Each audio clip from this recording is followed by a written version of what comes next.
A used steel scuba tank costs about as much as a nice dinner out, and once it's pressurized, it can give some of that energy back years later without ever losing a percentage point of capacity. That's not a sales pitch. That's just what steel does under pressure. It doesn't age the way a chemical battery ages, and once you understand why, you'll start looking at your solar panels in your garage very differently. Here's the problem everyone installing solar runs into. You make plenty of electricity at noon and almost none at 9 p.m., so if you want power after dark, you need somewhere to put the daytime surplus. Right now, that somewhere is almost always a lithium battery. And a residential unit like a Tesla Powerwall runs somewhere in the ballpark of $10,000 to $12,000 installed for around 13 kilowatt hours of storage. That price buys you a warranty that openly admits the battery will fade. Most lithium packs are guaranteed to retain only about 70% of their original capacity after a decade of cycling, and real-world data on lithium iron phosphate cells shows that fade continuing well past that point. So the box you paid 5 figures for is quietly shrinking the entire time you own it, while the solar panels feeding it barely degrade at all. A good monocrystalline panel is still producing roughly 90% of its rated output after 30 years. You've built a power source that easily outlasts 3 storage systems. That mismatch isn't some sinister plot. It's just what happens when an entire industry, installers, financing products, tax incentives, gets built around one chemistry, because for years, lithium was the only game in town for home storage. But it was never the only way to store energy. Long before anyone was etching electrodes for a battery, engineers were storing power as squeezed air, and the track record is longer than lithium's by more than a century. In the 1880s, Paris ran a citywide pneumatic power network, pipes full of compressed air running under the streets, spinning clocks, sewing machines, and small factory tools across the city. American factories picked up the same idea for shop tools and assembly line equipment through the early 1900s. The compressed air fitting on a modern air compressor is a direct descendant of that infrastructure. Then, in 1978, a utility in Huntorf, Germany, built the first grid-scale compressed air plant, storing pressurized air in underground salt caverns and releasing it to generate power during peak demand. It's been running for over 4 decades. A second plant went up in McIntosh, Alabama, in 1991 with an added heat recovery step that improved its performance. It's worth being straight about how those 2 plants actually work, though. They don't run on air alone. Both mix the released compressed air with burning natural gas to drive a turbine, which boosts the gas turbine's efficiency, but means the pure air, no fuel story doesn't quite describe them.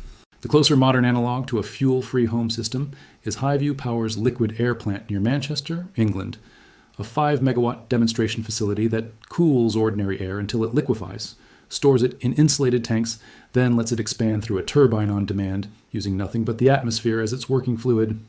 The physics underneath all of this is genuinely simple. Compressing a gas is like winding a spring. You put energy in by squeezing it into a smaller space, and you get energy back out when you let it expand. A solar panel's DC output can run a small 12-volt air compressor instead of a battery charger. The compressor squeezes ordinary air into a tank. A decommissioned aluminum or steel scuba cylinder rated to a few thousand psi can hold a meaningful amount of stored energy in a package about 2 feet tall.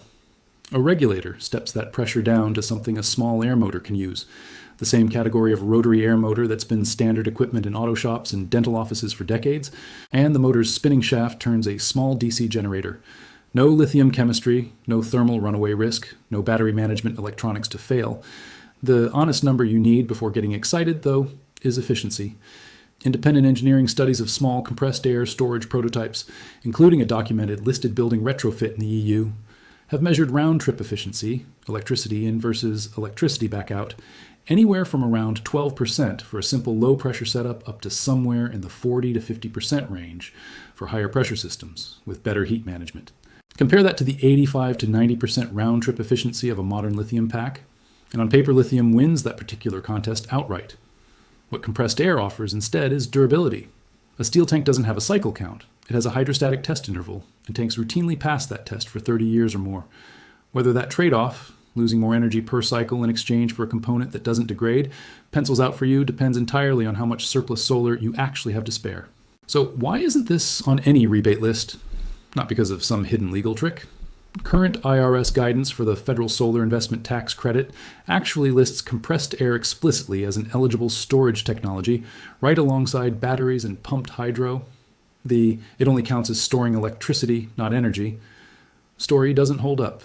The real barrier is more mundane. That credit requires a qualifying installed system with certified components, usually put in by a licensed contractor.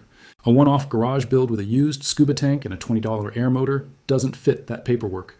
Not because it's banned, but because nobody in the incentive, financing, or appraisal pipeline has written a form for a DIY pneumatic rig. That's an infrastructure gap, not a conspiracy. None of that stops hobbyists from building small versions anyway. Off-grid and solar DIY communities have documented setups, a couple of decommissioned tanks, a dedicated high-pressure compressor, and a small air motor coupled to a permanent magnet DC generator that store enough surplus solar output to run LED shop lights or charge phones for a few hours after dark, all for a few $100s in parts.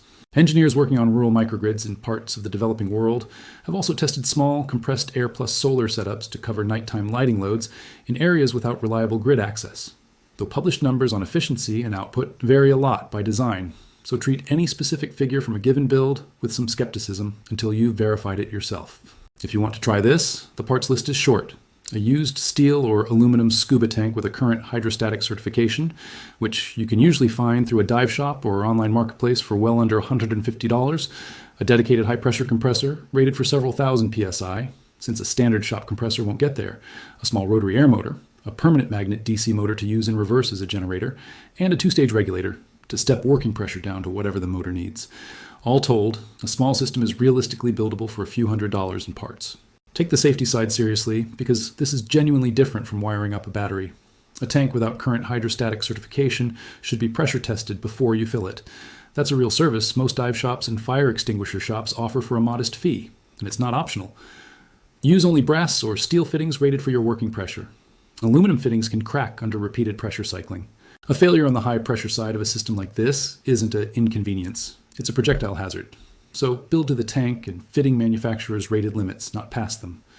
Understand, too, that this is not whole house backup. The output from a small air motor and generator is measured in the hundreds of watts, not kilowatts, and running standard AC appliances means adding an inverter on top.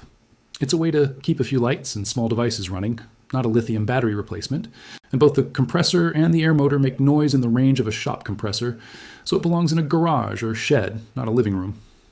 None of this makes lithium the villain or air the hero. It makes the point that battery and energy storage quietly became the same word in most people's minds, and they're not. The technology that ran Paris's factories in the 1880s and has kept a German power plant running since 1978 is still sitting there, mostly unexamined, because the incentive paperwork was written around the one product that happened to be selling when the rules got drafted.